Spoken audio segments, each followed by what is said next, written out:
Urban battlefields are easily one of the most iconic settings for Warhammer battles, and in this video, I'm going to show you how to make easy dust-choked rubble bases.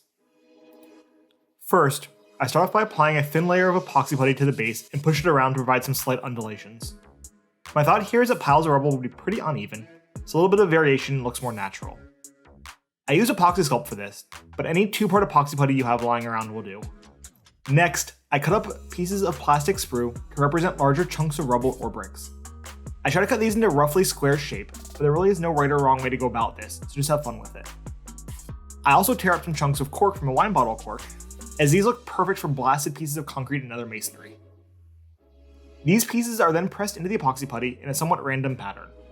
You can put as many or as few as you want here, and the only real thing you need to look out for is to make sure your model still has a place to stand.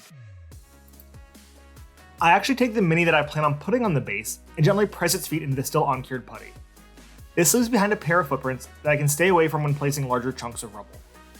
It's possible your putty is a bit sticky though, so a little bit of water on your model's feet never hurts here. After this is dry, I use a metal sculpting tool to cover the majority of the base with textured paint. I used Vallejo diorama textured paint here, but the technical paint from Games Workshop will work just as well. Also, color doesn't really matter as I'll be spray painting this base later on anyways. I do leave some of the chunks of sprue and cork uncovered here, but I want to make sure that I make them look like they're blended into the base as they're pieces of rubble sticking up out of a larger debris field. This application is kind of messy actually, and there is a chance you'll get some of the textured paint onto the rim of the base. So if you want to clean it up, I'd recommend taking a paper towel here and just gently wiping it off. After a couple more hours for this textured paint to dry, the base is ready to be painted. Over a black undercoat, I first apply a layer of scale 75 petroleum gray, followed up with a light dry brush of progressively lighter colors such as rainy gray and then birch. The colors used here don't really matter though, as long as you have decent contrast, as the next step will dramatically change the appearance of your base anyways. One thing I think is often missing from urban bases is the sheer amount of dust that would be generated by buildings being destroyed by world-ending weaponry. So for this base, I turned to some weathering powder to apply that nice dusty, chalky effect that I think would be prevalent in an urban war zone. Using a dry brush, and by that I do actually mean a brush that has no moisture on it, not a literal dry brush, I deliberately apply gray and tan weathering powders in a random pattern over the entire base. For this tutorial, I'm using weathering powders from Secret Weapon Miniatures and Forge World, but any manufacturer's products should work the same way. These are just kind of sitting on the base though at this point, and are susceptible to being blown off or being rubbed off. So I use some rubbing alcohol to seal them in.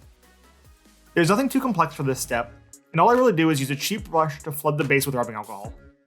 Once this dries, the powders will be permanently affixed to the base and will be safe to handle and attach your model to. Also, because the placement of the alcohol physically moves the powders around a bit, they end up being in the nooks and crannies of the base's texture, which to me looks more natural as the dust is settling into the cracks and crevices in the rubble. So that's really all there is to creating a pretty simple but good looking urban rubble base. As always, I would love to see your results if you give this tutorial a try, and I can be reached either on Instagram or email, both of which are in the description below. You might have also guessed that I did this base for another video tutorial on how I painted an Alpha Legion Marine to be disguised as an Imperial Fist. If you'd like to see that video, I'll put a link right here for you to check out. Thanks for watching, and hobby on.